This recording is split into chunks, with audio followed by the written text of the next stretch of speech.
Жээнбековдер ушунчалык эле падыша болуп калды бул жерде. Кимдерден коркуп атасыңар? Атаңнан да коркпойсуң, энеңнен да коркпойсуң, бирок Жээнбековдерден коркут экенсиң. Мына ол маскарачылык, суу жүрөктүк. Өрмөлөп жүрүп жуугунду ичип өлгөнчө тике туруп өлбөйсүңбү кыргыз? Ай, оңолбодук биз. Оңолбодук. Уят деген нерсе калбады бизде. Мына карачы. Мына ол эмненин белгиси билесиздерби? Айвандыктын белгиси. Мына иттиктин белгиси. Мына ол акылсыздыктын белгиси.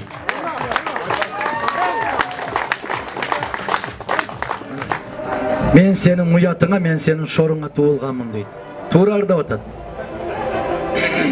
90-жылы президенттик шайлоо болуп калганда Абсамат Масалич бүгүнкү айвандардай болуп чакырып, колу бутун бурап, себеп 350 депутаттын 99% коммунисттер эле. Болуп алса болот эле. Болот эле. Бул киши ушул же байлыкка, же бийликке өтө берилип кеткен эмес. Кыргыз качан эсибизге келебиз? Качан ойлонобуз? Муну ол маданият үйү кимдин атында? Рыспы Абдыкадыровду тирүү кезинде бир кесе чай берип сыйладыңбы кыргыз? Тепкилеп жүрүп өлтүрдүң.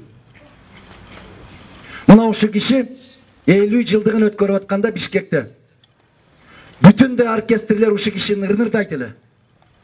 Ушу кишинин чыгармаларын ойнойт эле. Ушу киши акырын барып телекомпаниянын оркестрин сураса, ушу кишиге бербей койгон кыргыз. Сенин тоюңа оркестр барбайт деген кыргыз. Качан койгоносуң кыргыз? Качан киши болосуң айланайын садага? Качан башкага тең болгон эл болосуң?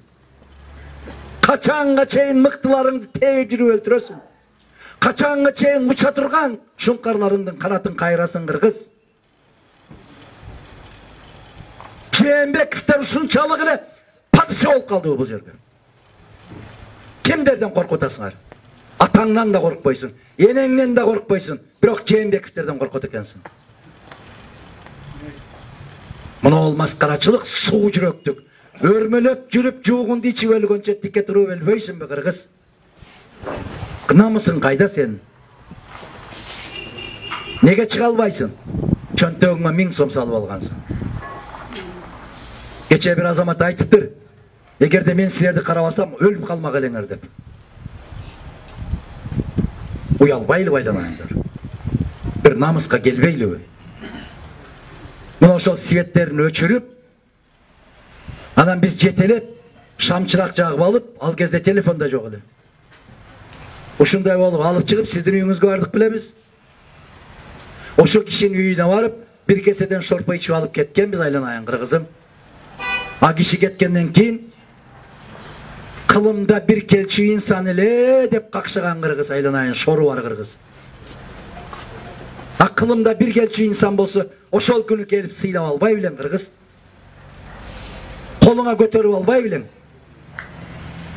Ошол Эгембердиевди ушу жерден сүйрөп чыкпай билең? Ошо кишиге жакпаган чырагыңды каяка жагасың? Азыр мүрзөлөргө чейин жагып коюп атат ошол чыракты. Куш келипсиң Каракылжа. Куш убактысың.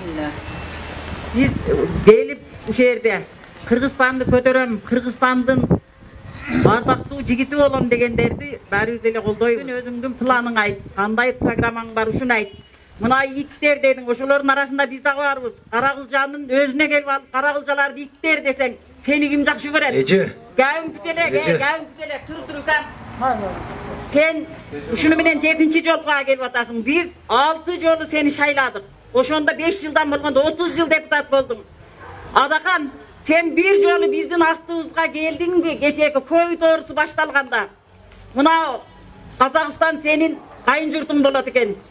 100 кабын алып келип, 10 килодан бөлгөнүңдө, анан ошого 2 килодан макарон, 2 килодан шакар, 2 литрден май кошуп туруп берсең, 100 кабынын 500 адамдын добушун алат эле.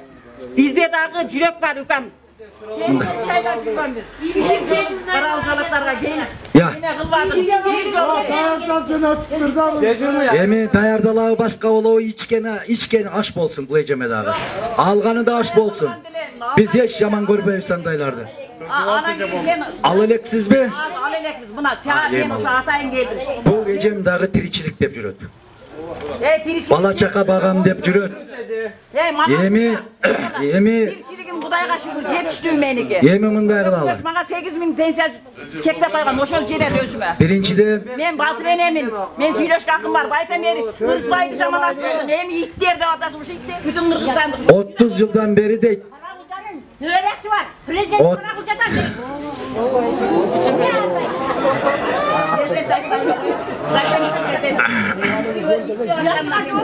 Vurdunuz ki baldan. Kaça kanat çıkaralım gerek. Kaça Men bayta süylöven de geldi. Men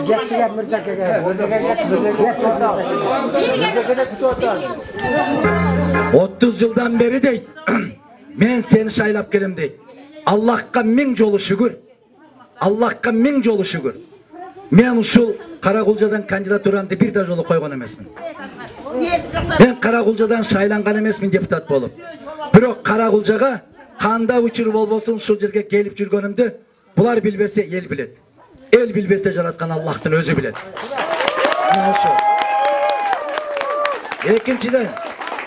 Ekinçiden ben 3 jolu deputat bolup şaylandım. 3-öğünde teң özgön şaylıq okruğundan gettim.